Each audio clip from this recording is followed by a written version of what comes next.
On the evening of April 19, 2006, a parliamentary delegation consisting of 13 members of the European Parliament and from the Belgian Senate met Mrs. Maryam Rajavi, the Iranian Resistance's president-elect, at her residence in Auvers-Sur-Oise.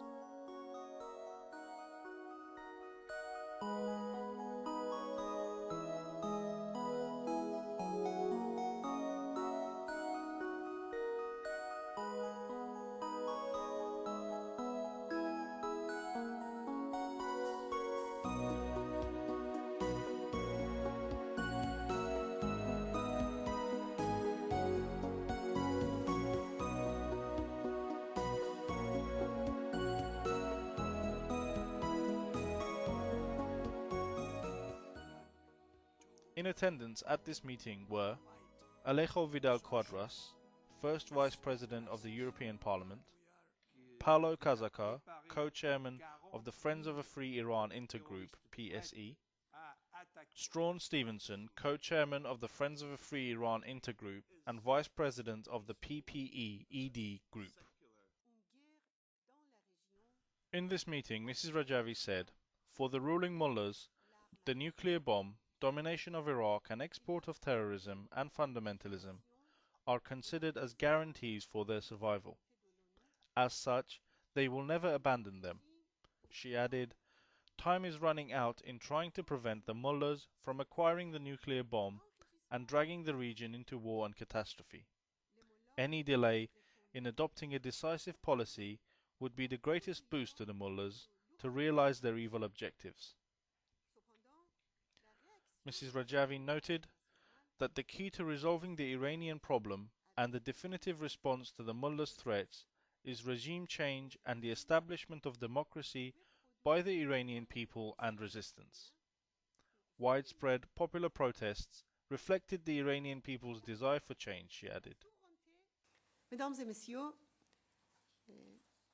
les actions et la politique du régime des mollahs ont créé une situation aussi sensible que dangereuse et d'une très grande influence sur le destin de l'Iran, de la région et du monde.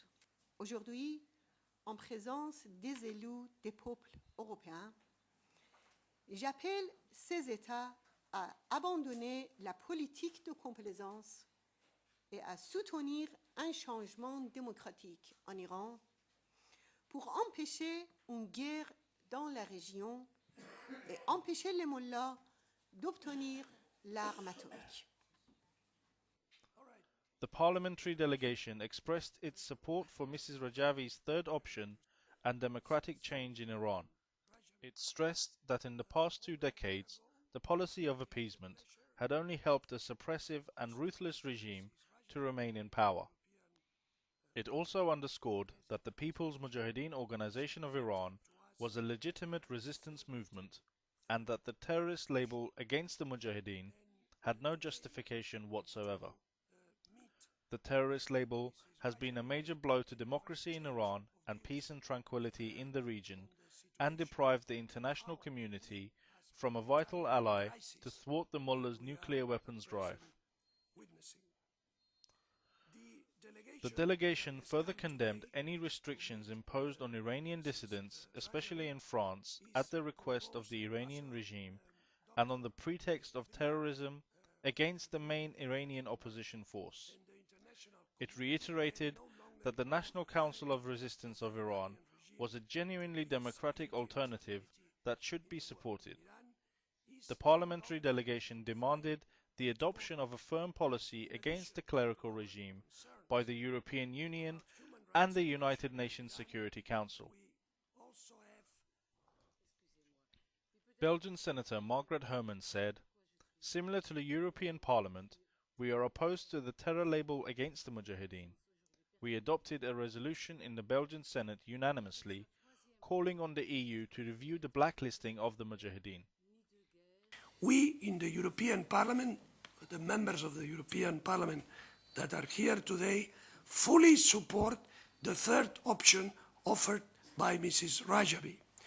And this third option is democratic change by the Iranian people and their organized democratic resistance.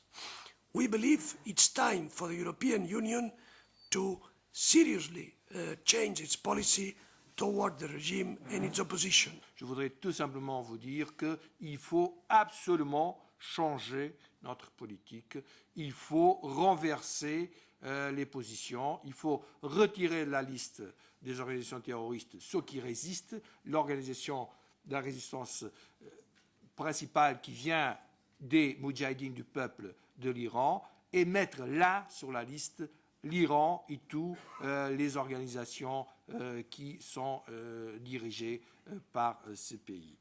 And yet, we are talking now about either appeasement, and Jack Straw from the United Kingdom is in Saudi Arabia today with his usual honeyed words trying to say that appeasement is the only course that can be taken. Meanwhile, in the Pentagon, we have the hawks of the Bush administration even contemplating, according to news reports, limited nuclear strikes against Tehran. I mean, there is an alternative, and that's what we are here to show our solidarity and support with the People's Mujahideen of Iran and the National Council Resistance and Mrs. Rajavi. There is a peaceful, secular democracy which we could support, in which the people of Iran would actively support.